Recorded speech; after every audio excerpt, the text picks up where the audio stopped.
Welcome to Wanderings with Mary Kay. I'm Mary Kay, and I'm really glad that you've joined me today. We are going to do a butterfly, and we're going to do it in a loose manner.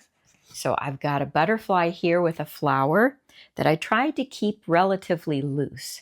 Now, most of us know how to paint tight, but it's a little bit more difficult to figure out how to loosen things up. So hopefully this will help a bit. The brushes that I'm using for this are Chinese watercolor brushes. They're very inexpensive on Amazon. You can get a whole set of them for $20, I think. And then the colors that I'm using, and you can use any colors that you want, but what I used for this picture is a purple and a violet and a yellow and a green and a brown. So if you have any of those colors, feel free to put those out. If you have something else that you want to use, you can do that as well. And I'm just putting it on a palette like this. I already have colors here that I've used for other things, so I'm just going to go in and wet some of these and pull out the colors that I want. So get your colors ready and your brushes ready, and let's paint a butterfly together. Hello, fellow wanderers. We are going to attempt a loose butterfly today. Now, we've done one that was a little more tight, super sweet little one, but this time we are going to do a loose one. Now, I've got a 9 by 12 sheet of paper, 140-pound cold press that I cut in half to be able to get two 5 by 7s out of it. And then I've taken my photo frame, set it on top, and I'm just marking in the corners 4 little dots so that I can see where my butterfly needs to sit in order to fit into the frame in case I want to frame it. The brush that I'm using today is a rigger brush, but it's a size 6 rigger brush. And this is from Winsor & Newton, and it is synthetic sable. So hopefully there's some flow to it. Just try to find a brush in your repertoire that has some give to it, some flow to it. All right, I'm going to use this same palette that has all of these colors on it, and I am just going to pull from the magenta and the purple, and let's see what happens. All right, this is loose, so I haven't sketched anything out. So here we go. I'm going to start with water. Actually, let's put a little color to that so that you can see what it is that I'm doing. All right, and here are my 4 dots, so I want to pay attention to that. So I'm going to start with this wing that's up here at the top, like that. And I come back in here, get some really watery, and then I've got a wing that comes out like this. And then I'm going to And I want to make sure that the body is going to be right here. So I want all my points to kind of end up here. And then this one is going to come in a little bit like this. And then I've got a wing down here. So I don't know if butterflies have all of these wings, but this is just going to be super loose and flowy looking. Does not have to be true to life. All right, so let's drop some more color into that. Now, as you can see, I'm not filling the whole thing in. I'm just kind of wiggling my brush around. I want this to be a bit translucent and free-flowing here. All right, so I've got that magenta or violet. Maybe that's quinacridone violet. Just whatever you have still on your palette, or you can grab some colors that you really like. You don't have to follow these. And then I'm going to go into my purple, and I am going to just drop it in while this is wet. Just drop in some purple. Really light. It doesn't need to be super dark. And I'm just kind of following the lines that I laid down.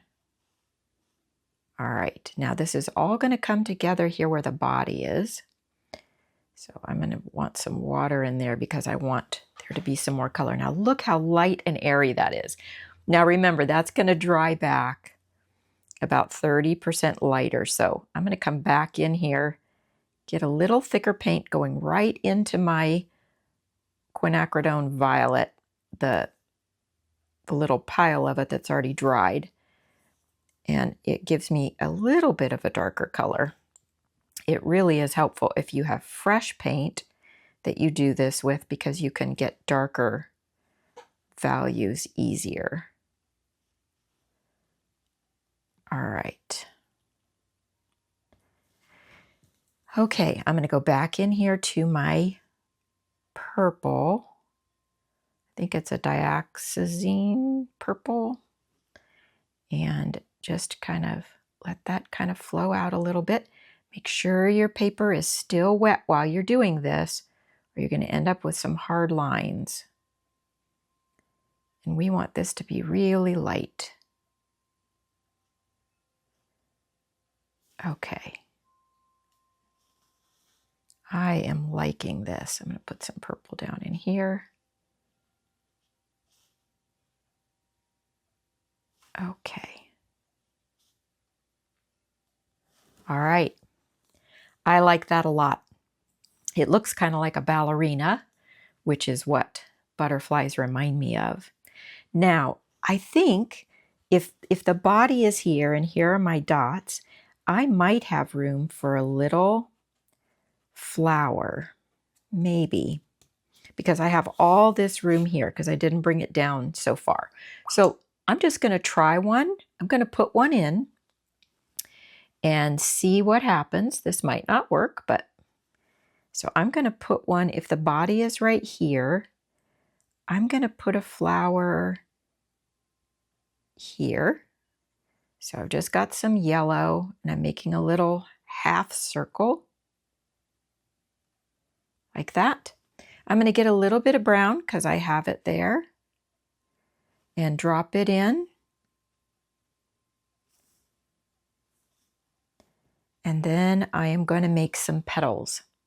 And these petals I'm going to do in this same this quinacridone violet. So this color doesn't make a very rich looking color. So you really have to get in there and scrub it around to get the color on your brush. But I think it's going to work for this. All right, so what I'm going to do is I'm just going to touch here. Whoops, that really ran into that, but that's okay. And I'm come back here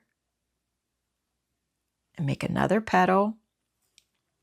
And I'm just pulling down, pulling away.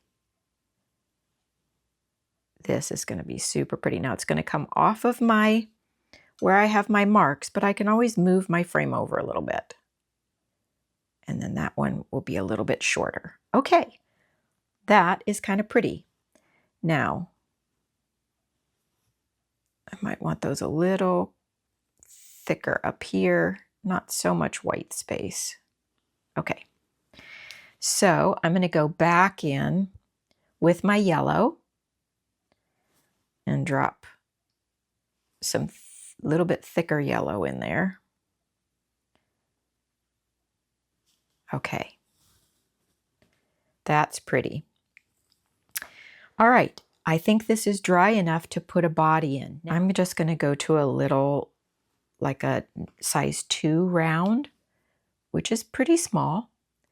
And I am going to mix together some brown and purple, and pretty thick. And that's going to be the body of this pretty little butterfly. Okay, so I want the head to come out a bit here, like this. That is too thick, it's not flowing. So let's water that down a little bit. Tap off the end of your brush so you don't have a bead of water. There. Okay, and then the body is going to come right up here like this. And then the tail kind of comes back a little bit like that.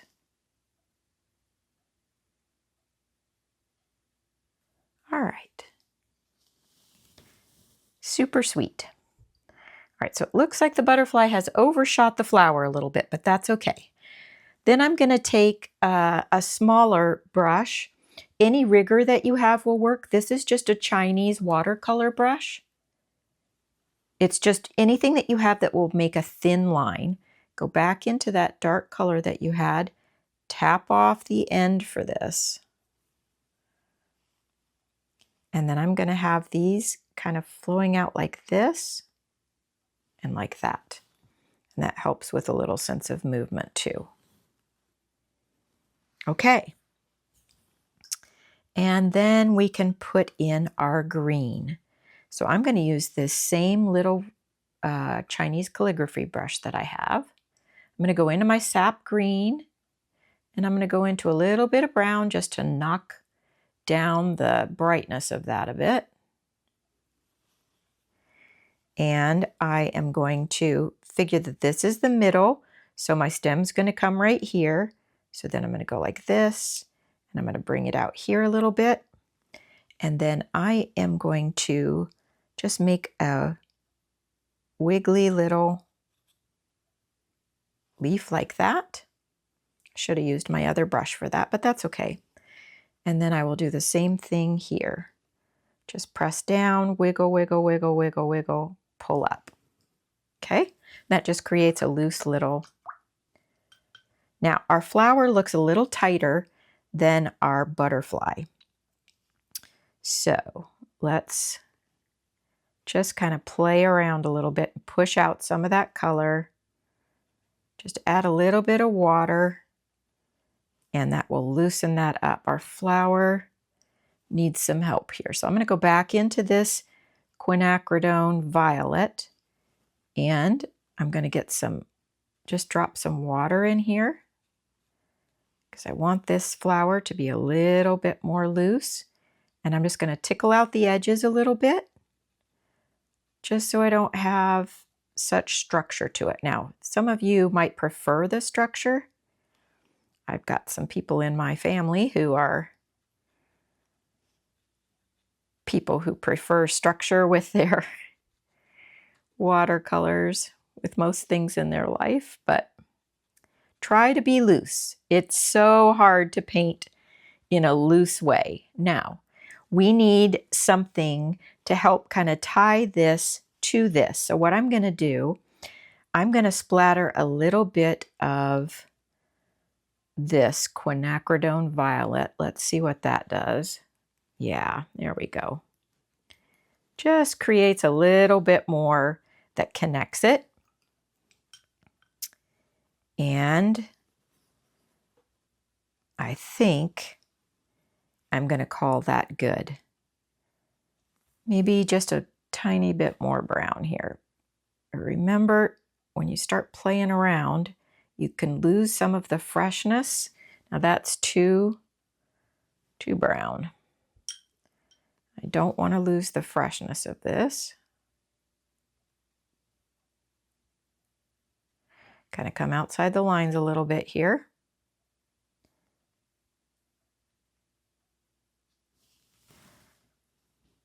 And I think what I'm going to do is come in and get some more of this quinacridone violet on my number 6 rigger and just maybe darken these up a bit.